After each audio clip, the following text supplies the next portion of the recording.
I'm here in the village of Petric. So not the city of Petric, which is in the south of Bulgaria, but the village, which is near Mirkovo and near Zlatica. And that's relatively close to Sofia, about 60-70 kilometers, or something like that. And this region near Mirkovo includes the towns of Petric, where I'm now, but also Chavdar, which is often called the, at least not necessarily the prettiest village in Bulgaria, but the best kept one, in the best condition. And Petric is doing a reasonable well job as well, because what we see here is just a little town square and some murals. These are from 1876, or they're not from them, but that's the era they represent, and that's the uprising against the Ottomans. And what we see here is exactly these freedom fighters. We see a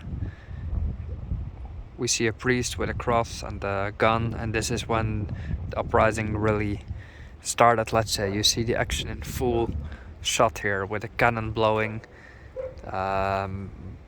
people from all walks of life joining the uprising is what you see. And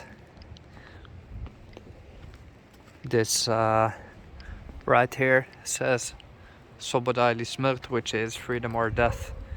And that's really when you see the church bell being rang here.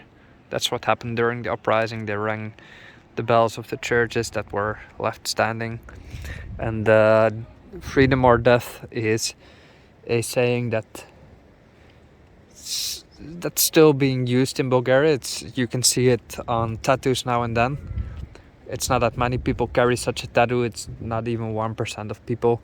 That people really have fought for their freedom here, or people's elders have. And freedom is a significant value for Bulgarians. Like, Bulgarians cherish freedom, and perhaps more so than countries that take it for granted. That's perhaps what we have seen during the past 2 years as well, where Bulgaria kind of remained a country that went on with daily life and didn't pay too much attention to the situation, whereas, for example, Canada and Australia, people haven't gone through periods such as the 19th century in Bulgaria and the centuries before, which were extremely rough and taxing on the local people. So yeah, that segment still lives in society, and freedom is a very important thing here. The same goes for me. I can really find myself in the values of Bulgaria and its people, because freedom for me is also, let's say, the most important thing there is. And I'm for complete freedom, that everybody should do whatever they want, as long as it doesn't hurt other people. Now that by definition is means that it's a bit of a gray area with some topics, but I'm for complete freedom, basically. People should do whatever they want, and someone else's opinion about that doesn't matter at all. But again, other people are free to have their opinion as well. That's what makes the world go round. Freedom for everyone. And that's really a thing in Bulgaria. And here in the village of Petric, we have a very, very nice church. In the summer of 1841, I'm not quite sure. I cannot read everything. That's very old writing. But let's say it's nearly 200 years old. That's probably accurate. I'm afraid it's closed.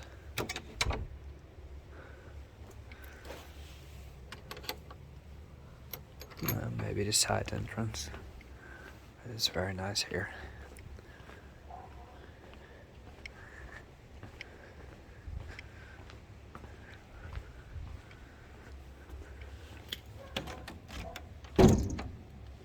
Oops, it's also closed. It's not gonna work.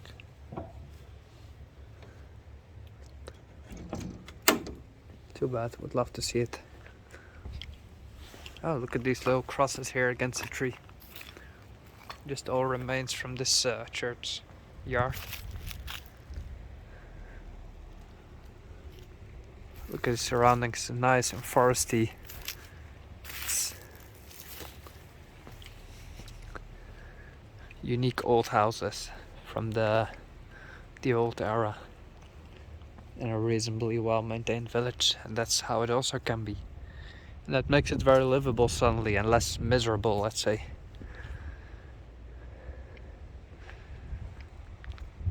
I wish I could see the whole of Bulgaria in a good shape like this village.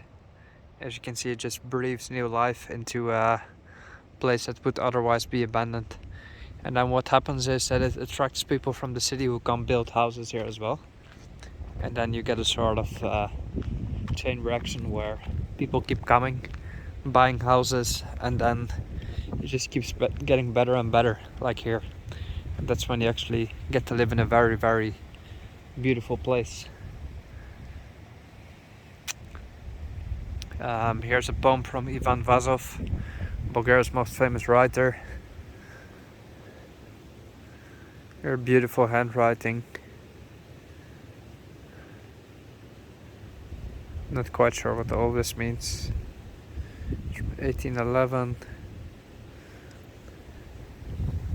In any case, I'm also freezing and I want to continue the drive. But you can see how beautiful it is here with the church. Just imagine how this will look in 100 years, completely revived, I hope. Now this 8-meter high monument resembles a church bell. And it stands to commemorate the uprising against the Ottomans. There used to be 332 houses in this village and the surrounding neighborhoods. 305 were destroyed during the uprising. Also burned down was a school of 3 floors, a church, 13 dukani, I don't know what a dukan is, 11 vodonici, let's say 11 water wells perhaps, and 230 otlakani, I don't know what that is either, they are old words I suppose. Now, I know that during the uprising, or at least preparation for it, church bells, some of them were melted to make bullets. At least as far as I know, might be wrong. That's what I read somewhere. And during the uprising, also church bells were used to wake up the residents or to alert them that it was going to start at that moment. This commemorates all the people who contributed to the freedom of Bulgaria now. An interesting monument, entirely out of concrete. Doesn't cost a lot probably, but it serves a good purpose and it's a nice design, I must say. It is actually a church bell if you haven't seen it, but a half one, so you can walk through it. That's quite nice. Didn't expect it in this otherwise pretty small village, but this whole region played a very significant part in the uprising.